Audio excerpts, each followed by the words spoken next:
Welcome to Quack&Co, the board game channel where every video is 10 minutes or less guaranteed. And if you appreciate the fact that I just spent the last 14 hours reading the rule books, playing through multiple iterations of this game, and diving into Kingdoms Forlorn so that I know it well enough that I can tell you about it within 10 minutes or less, go ahead and hit that subscribe button down below because we do a whole collection of board game content here, including the hottest prototypes on the market. So, Kingdoms Forlorn. What do you need to know? Well, first and foremost, this is going to be a game that is all about exploring with your hero. It's going to be a combination that incorporates your narrative pathway, your route, with one of various different types of heroes. A 1 to 4 player dungeon delve with a bit of dungeon crawl mechanics mixed in with tactical hand management, resource management, and, of course, an epic showdown phase that is reminiscent of Kingdom Death in some of its applications, with a customizable AI deck, personality in each one of the creatures that you're actually fighting with, and unique traits and abilities that you can trigger and utilize as you go head-to-head rolling d10s and doing your very best to resolve damage. Let's break down what we have in front of us. Well, at the moment, we have a resolved mid-gameplay, so everything looks a little askew and a little messy. But when you play this game, you're going to be taking one of these 4 different characters that I have in the prototype here out onto a grand adventure, diving into one of the various different kingdoms available. In my prototype, we have the Principality of Stone, but in the actual finished game, there's going to be a variety of these different worlds that each have their own unique traits, abilities, modifiers, resources you can find, conditions that you have to overcome, and narrative pathways that your characters are trying to explore. And not everyone wants to go get the same benefit from every location you're exploring. So, depending on where you're going is going to depend on the party that you're building, the mission that you're on, and what you've revealed with each one of your characters, because every single character is going to have a massive tome. This is just chapter 1 for one of the characters in front of me, Sir Soch. Every single character is going to have a massive tome full of quests and chapters and narrative and flavor text and resolutions and conditions and the story that you're going through. And I tell you what, the flavor text is absolutely fantastic. It really is written in a way that immerses you into this world-twisted, weird world full of twisted naval biological specimens and this old knights kind of in the around the round table vibe that mixes in things like the egg knight full of yolk and egg shields and bleeds yellow and all of that twisted mess, the lore that I haven't been able to fully explore. Each one of your characters is going to have a whole slew of things that you can select from once you actually get into the core of the game. You're going to have your item cards, like gear that you're able to equip, purchase, and upgrade throughout the course of the game. You're going to have your own 2 different trait cards down here, which you can see we have more of. These cards are going to be the resolution cards that affect the positives and negatives during their showdown phase, during the clash phase.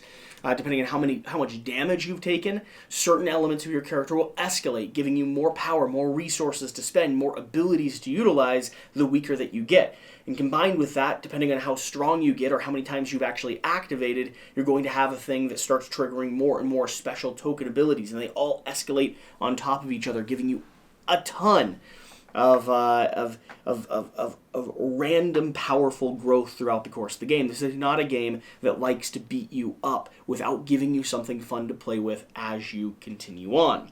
So over here we have our character, we have the items, we have the perils and the heroic track that we can go up. You also have a handful of multi-use cards that you can select depending on your hand size that function both during the delve phase and the clash phase. So these are going to be the 2 phases of the game. Now each character is going to have their own unique deck of cards, their own unique special abilities, and these cards get spent throughout the delve phase, which is the dungeon crawl portion, and the clash phase, which is the showdown portion.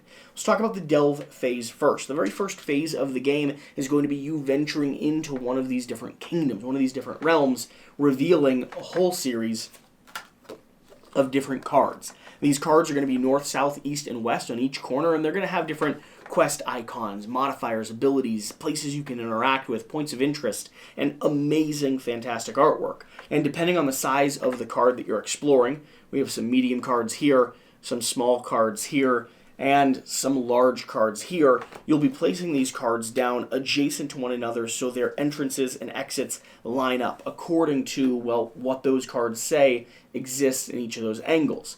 Now, throughout the delve phase of the game, you're doing your very best to pursue your own narrative pathway. You see, every character has their own story arc that they're going through, and they affect and intertwine and interlock with every other character and every other card, but it really is your own personal pathway, and you will take decisions or make actions that give you solutions or resolve your narrative pathway, even if it doesn't always benefit the rest of your party, because this is a 1 to 4 player game.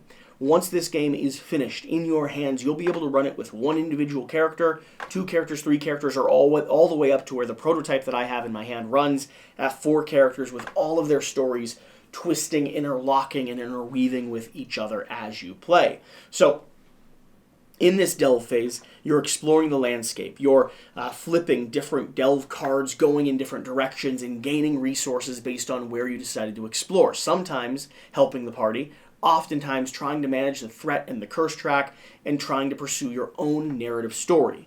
At certain points throughout this adventure, you'll be going through exploration cards. So every time you flip a new card or take an action, take a move, you're going to be going through a stack of exploration. These exploration cards are going to have positive and negative impacts on your, well, adventure, your journey, raising the threat, causing damage, making you discard some of your multi-use ability cards, and also making everything escalate towards the showdown or towards the clash. Now, the object is to accomplish your mission and also showdown or accomplish whatever the final boss for that scenario is. In this case, that's going to be the Egg Knight in this prototype. Now, as we move on from the delve phase into the clash phase, there's going to be moments where you trigger the fight. Now, there could be multiple fights in a single play session. Like, for instance, here, we're actually going to go up against the Ironclad Dead first, and then the Egg Knight later, in about a 2.5 hour play session.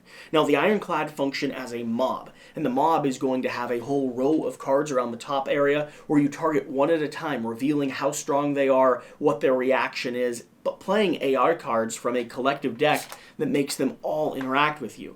Again, similar to Kingdom Death in the sense that you have a personality deck that is controlling and scripting how those characters are going to be moving across the board.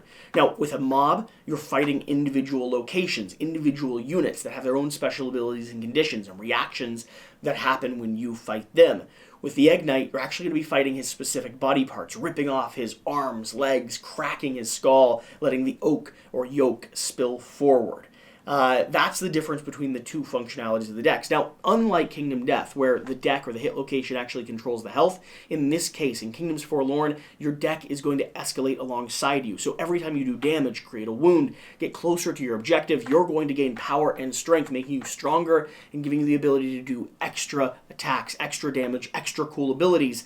The problem is, that's also true for your enemies. You see, your AI is going to be controlled by a series of ranking or hierarchical AI cards. You're going to start with level 1s, but that's not what you're playing against. As you play, these AI cards are going to cycle out for level 2 and level 3. Every time you do a wound, instead of removing an AI like in Kingdom Death, instead you'll be trading an AI, getting an even more powerful attack that you're going to have to mediate and deal with. So the game ramps up as you play, making it so that final collision, that final fight with the boss, is actually an epic showdown where you're punching each other and squabbling and doing as much damage as possible. And along with that, every mob has their own status card with conditions, effects, abilities, and so much more. And depending on the level you're fighting, is going to determine how much damage you need to do to actually defeat them, where you need to attack them, and what weaknesses they have or conditions you have to meet with. Outside of that, there's a lot of other things to balance and mitigate, but what you should know, the final verdict about this game, is that if you're looking for a heroic adventure journey that combines a bit of dungeon crawl with the showdown mechanics of Kingdom Death, Kingdoms Forlorn is going to immerse you in this ambivalent world of Knights of the Round Table going on this cryptic adventure in forgotten, forsaken kingdoms where the fog has rolled in and everything is just completely decrepit. It is a dark, twisted fantasy with a lot of insane potential, and we're going to be diving in more and more over the coming weeks. I'm already excited to dig into this, even if there's still things that I'd like to see between now and the finished version. So stay tuned, and that's my time. We'll see you on the next one.